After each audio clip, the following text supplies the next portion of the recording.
Hello students, আজি মই class 10 or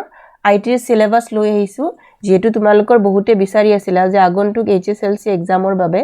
syllabus খন সেইবাবে আজিৰ ভিডিওটিত মই syllabus আৰু mark distribution টো আলোচনা কৰিম সো আহা আজিৰ ভিডিওটো আৰম্ভ কৰো ইয়াতে মই syllabus আৰু mark distribution sheet খন উলাই লৈছো ইয়াতে তোমালোকে ওপৰত দেখিবলৈ পাইছা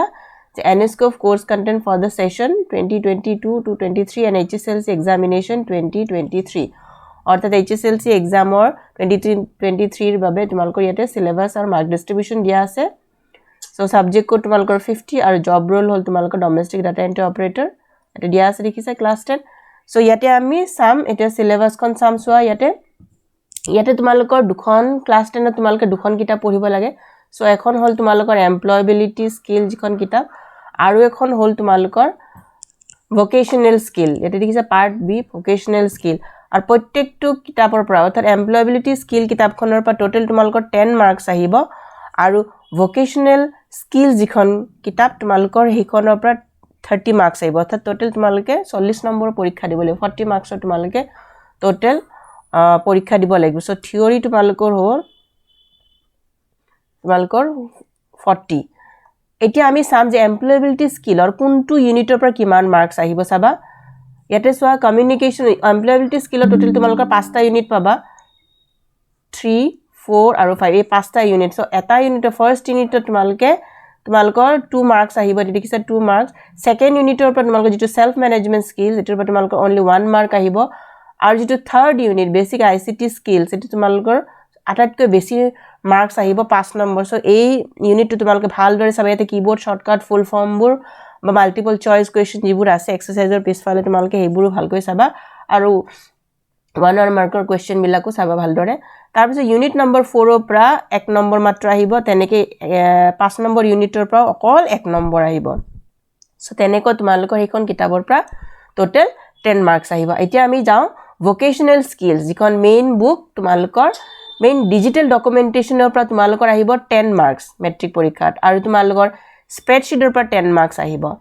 সো এই দুটা টপিকৰ ওপৰত অলৰেডি মই দুটা ভিডিও বনাইছো পাৰ্ট 1 পাৰ্ট 2 আৰু তাতে মোৰ ডাটাবেসটো অকমান কভাৰ হৈছে সো তোমালোকে যদি এই দুটা ভিডিও ভালদৰে চোৱা তোমালোকৰ গুটেখিনিয়ে কমন পৰিব কোৱেশ্চন ম্যাক্সিমাম কোৱেশ্চন তোমালোকৰ কমন পৰিব তাতে সো তোমালোকে ভালদৰে চাবা এই দুটা ভিডিও আৰু এনসাৰ যদি নাই তোমালোকে তাৰ পৰা লিখি লবা আৰু তাৰ পিছত তোমাৰ আৰু দুটা বা তিনিটা ভিডিও আহি যাব আৰু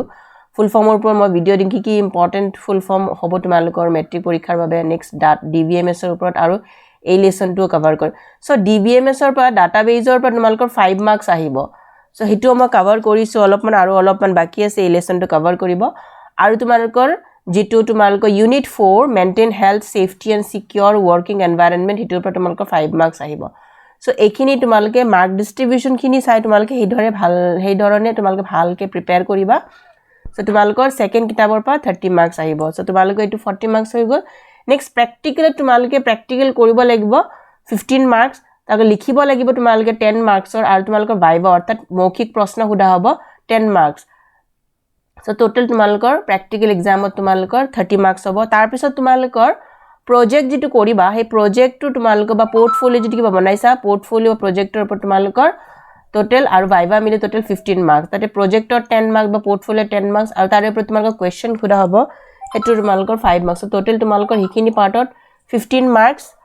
আৰু তোমালোকৰ কন্টিনিউয়াস এন্ড কম্প্ৰিহেনসিভ ইভালুৱেচন যেটি বুলি কোৱা হয় CCE অৰ্থাৎ তোমালোকৰ গুটে বছৰটো তোমালোকৰ এটেন্ডেন্স বা বিহেভিয়াৰ বা তোমালোকৰ হ্যান্ডৰাইটিং গুটেখিনি মিলি তোমালোকৰ সাবজেক্ট টিচাৰ জনে কি কৰিব তোমালোকৰ হে আউট অফ 10 তোমালোকক মাৰ্কস দিব প্ৰত্যেক ষ্টুডেন্টৰ